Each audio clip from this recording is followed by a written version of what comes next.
Të nderuar shikues, përshëndetje, do jemi së bashku në edicionin informativ këtu në ekranin e kanalit 7, ku ndër të tjera do të ndiqni. Debat në parlament për integrimin, opozita thotë se negociatat janë bllokuar, qeveria dorëzon raportin Progres në drejtësi dhe luftën kundër korrupsionit. Berisha deklaron se PD nuk do t'i bashkoj votat me socialistët për ndryshimin e kushtetutës, Rama sipas tij synon të godasë prokurorinë e posaçme. Rjeti i fundit call center i goditur nga SPAK mashtron të qytetarët francez, një person arrestohet në Tiranë, dëmi arrin në 2 milion euro. Ndahet nga jeta në moshën 89 vjeçare Recep Qosja, akademiku la gjurmë si studiues e kritik letrar, mbrojti me forcë identitetin ton kombëtar.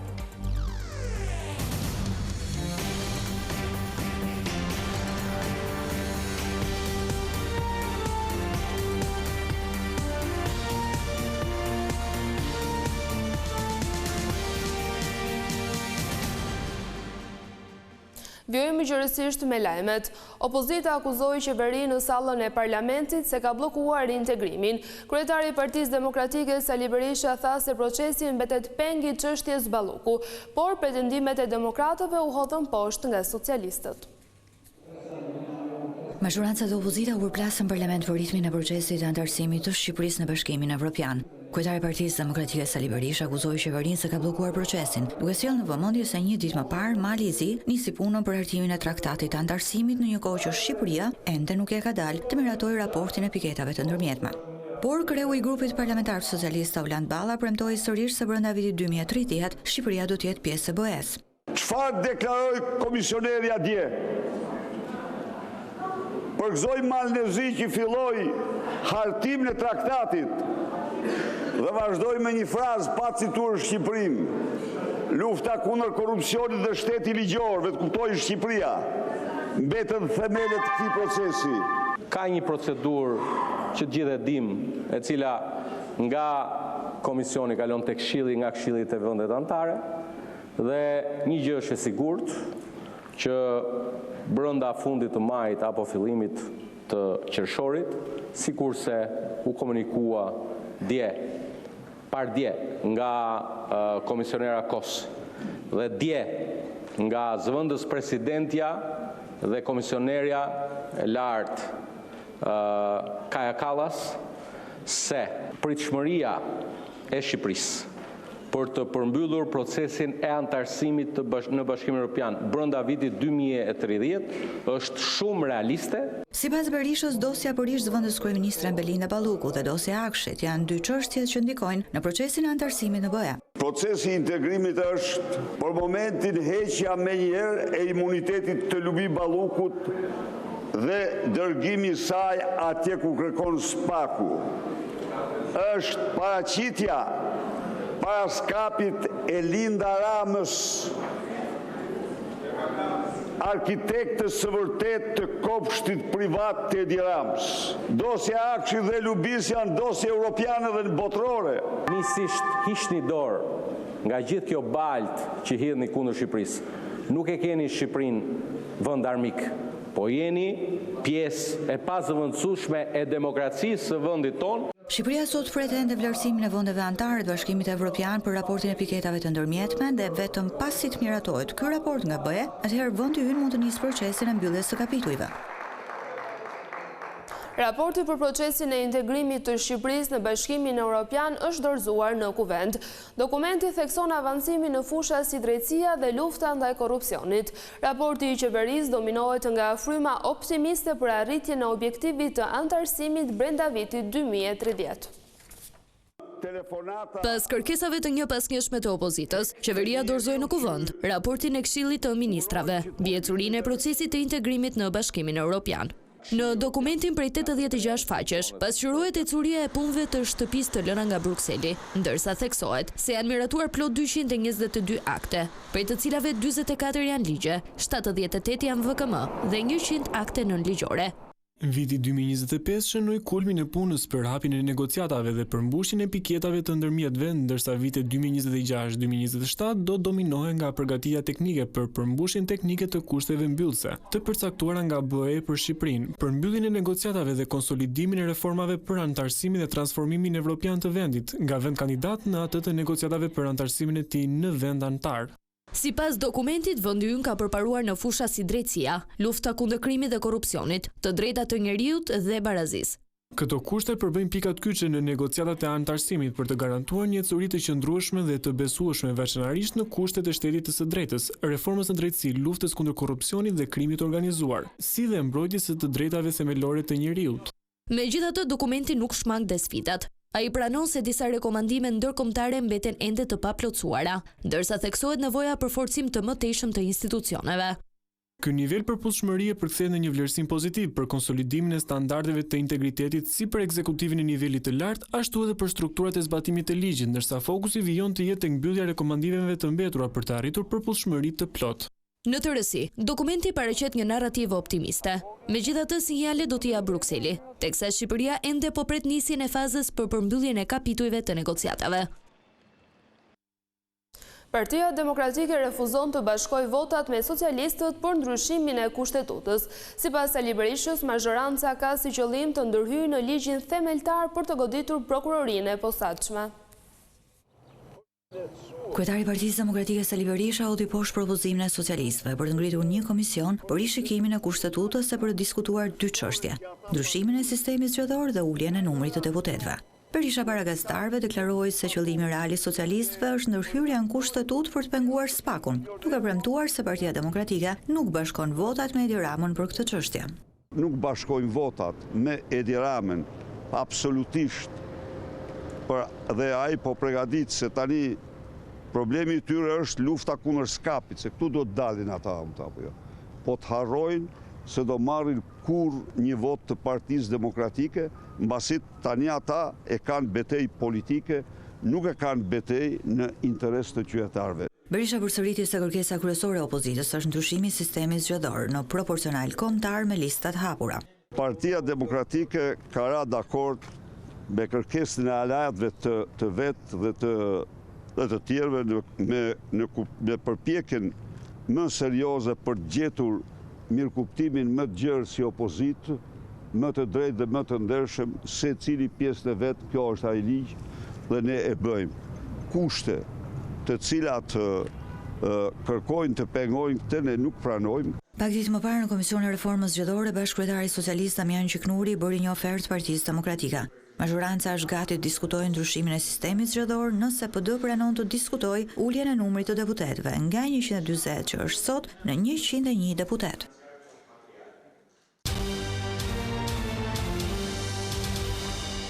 Hetimet për ish numrin 2 të qeverisë Belinda Balluku janë zgjatur me 3 muaj. Ky vendim është marrë nga prokurori Dritan Prençi, ndërsa në dieni është vënë edhe ekipi mbrojtësi të pandehurve. Zgjatja e hetimeve do të shërbejë për marrjen e disa dëshmive që janë me interes për procedimin penal. Balluku dhe të pandehurit e tjerë dyshohet se kanë konsumuar veprën penale shkelje të barazisë në tendera për ndërtimin e tunelit të Llogaras dhe të gjitha lotet e Unazës së Madhe të Tiranës.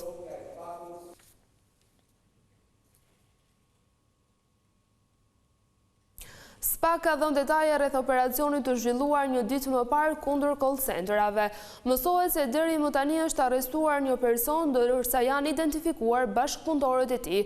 Hetuesit kanë arritur në përfundimin se dëmi i shkaktuar ndaj qytetarëve të huaj arrin në 2 milion euro. Një operacion i përbashkët me SPAK dhe autoriteteve franceze ka goditur një tjetër skemë mashtrimit të call centerave që dyshohej se vepronte në Tiranë. Aksioni është zhvilluar të mërkurën ku janë ushtruar kontrolle në një qendër thirrjesh dhe në 4 banesa në kuadër të një hetimi ndërkombëtar për mashtrime përmes investimeve në kriptomonedha. Sipas hetimeve, viktimat kryesisht shtetas francez kontaktoheshin nga persona me identitete të rreme, të cilët i bindin të investonin në platforma online duke u premtuar fitime të larta. Dëmi i shkaktuar arrin në rreth 2 milion euro. Nga shkëmbimi i informacionit përmes Eurojust, autoritetet franceze kanë ndihmuar në gjurmimin e fondeve të transferuara në kriptovaluta, çka ka çuar në identifikimin e disa shtetasve shqiptar të përfshirë në këtë aktivitet kriminal.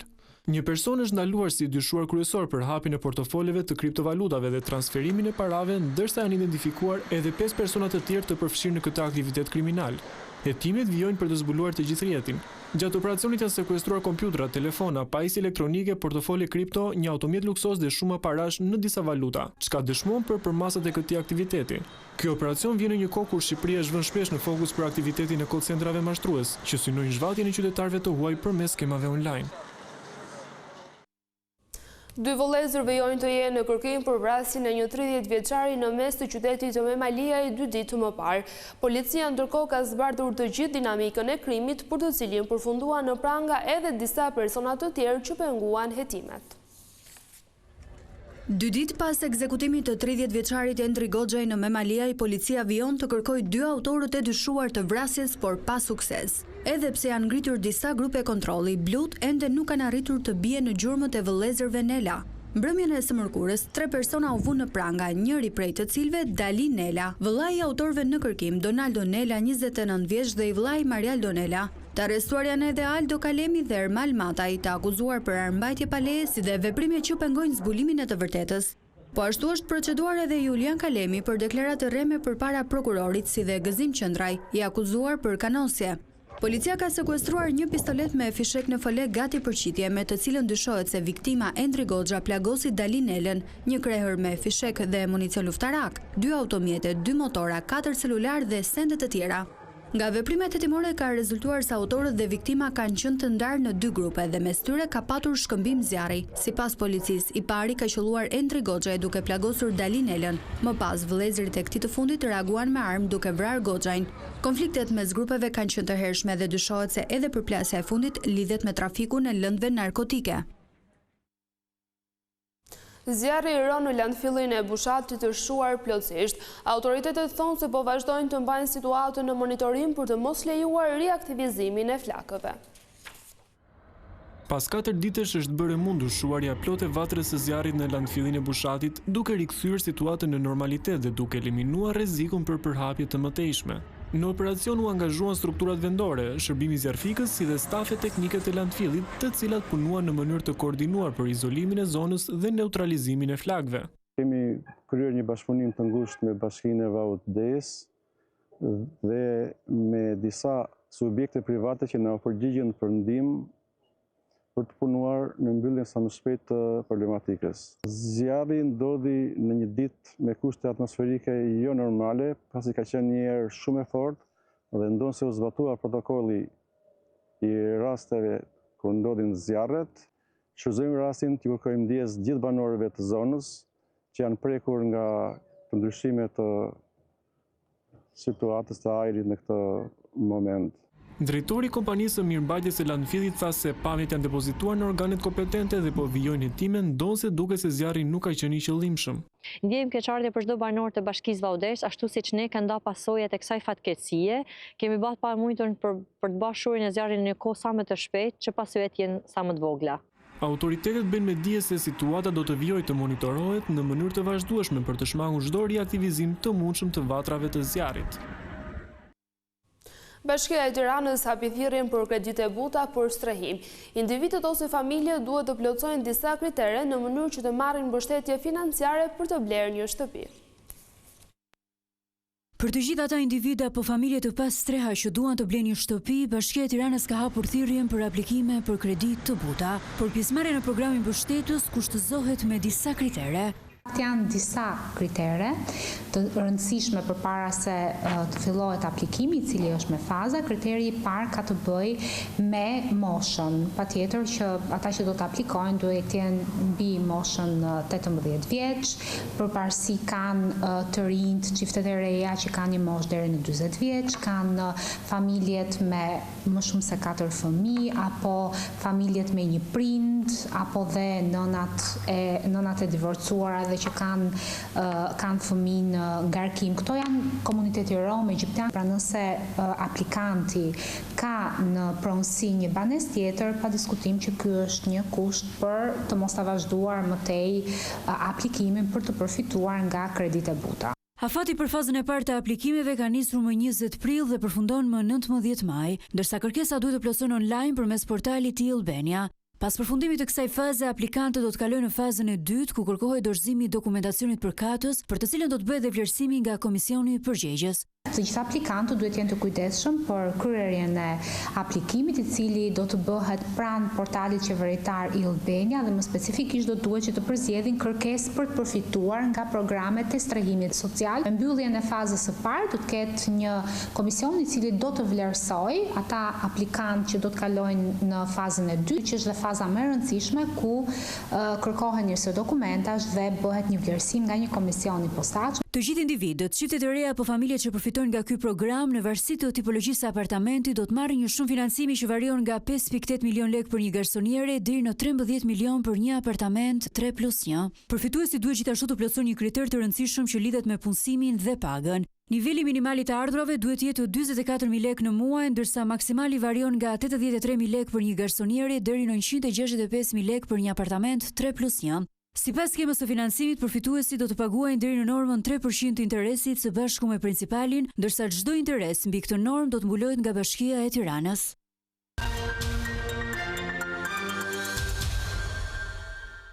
Recep Qosja, një nga akademikët më të shuar shqiptar, është ndarë nga jeta në moshën 89 vjeçare. Ai u dallua si shkrimtare, sidomos për studimet dhe kritikën e tij letrare. Recep Qosja po ashtu ka qenë një ndër mbrojtësit më të fortë të identitetit kombëtar. Po të kam jetë se këti kompleti do t'i shtohen edhe ndonjë vepër tjetër. Është shuar në moshën 89 vjeçare akademiku Recep Qosja, një nga figurat më të rëndësishme të mendimit kritik dhe albanologjisë shqiptare. I lindur në vitin 1936, ai ndërtoi një profil të spikatur si studiues, kritik letrar dhe shkrimtar. Për dekada me radhë, veprat e tij u kthyen në referencë për analizën e letërsisë shqipe dhe zhvillimeve kulturore, ndërsa kontributi në albanologji mbetet ndër më të rëndësishmit në këtë fushë. Recep Qosja u dallua për qëndrime të forta dhe të drejtë për drejta, duke u bërë një zë i rëndësishëm në debatet për identitetin, historinë dhe çështjet kombëtare. Pikërisht, kjo qasje drejt për drejt dhe kritike e vendosi Recep Qosjen shpesh në qendër të polemikave publike.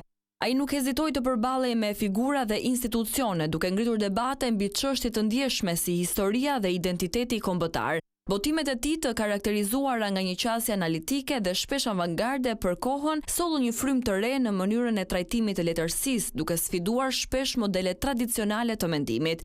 Ndarja e tij nga jeta shënon humbjen e një prej mendjeve më të ndritura të kulturës shqiptare, ndërsa trashëgimia që la pas pritet të vijojë të ndikojë edhe në brezat e ardhshëm. Recep Qosja mbetet një figurë e lidhur ngushtë me zhvillimin e mendimit kritik shqiptar, duke u renditur ndër personalitetet që lanë gjurmë të thella në historinë kulturore të vendit. Ndërkohë, kryeministri Edi Rama i ka shprehur ngushëllimet vëllazërore familjes, të afërmëve e miqve të profesor Recep Qosës.